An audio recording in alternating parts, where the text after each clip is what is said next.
ఈ కైసరు గురించి వీళ్ళందరూ గురించి ఎందుకు చెప్తున్నాడు? రాజకీయ రంపు పెరిగిపోయింది.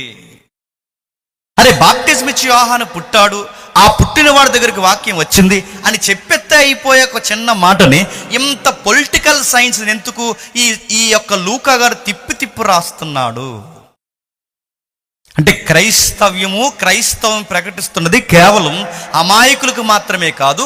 క్రైస్తవ సువార్త క్రీస్తు ప్రకటన కేవలం చిన్న దిగువ స్థాయి పల్లి ప్రాంతాలు లేదా మగ్గిపోతున్న కేవలం గ్రామీణ ప్రాంతాలకి, దిగువ స్థాయి ప్రజలకు కాదు. సువార్త ఎవరికి అవసరం అంటే, రాజు దర్బార్లో ఉన్న రాజులకు కూడా అవసరం. నువ్వు ఎమ్మెల్యేవైనా, ఎంపీవైనా, నువ్వు ముఖ్యమంత్రివైనా, ప్రధానమంత్రివైనా, నువ్వెవరైనా మనిషివైన నీకు నాకు ఒక సువార్త అవసరం. ఆ సువార్తలో ఒక వారియర్ ఉన్నాడు, ఆయన గురించి తెలుసుకోవడం చాలా అవసరం. ఆయన గురించి తెలియచేయాలంటే చెబుతున్నాడు చూడండి, రాజకీయం పెరిగిందంట. ఆ రాజకీయం పెరిగిందన్న విషయాన్ని అక్కడ తాపేశాడు లూకా గారు. సరిగ్గా అదే టైంలో 2వ వచనంలో అన్న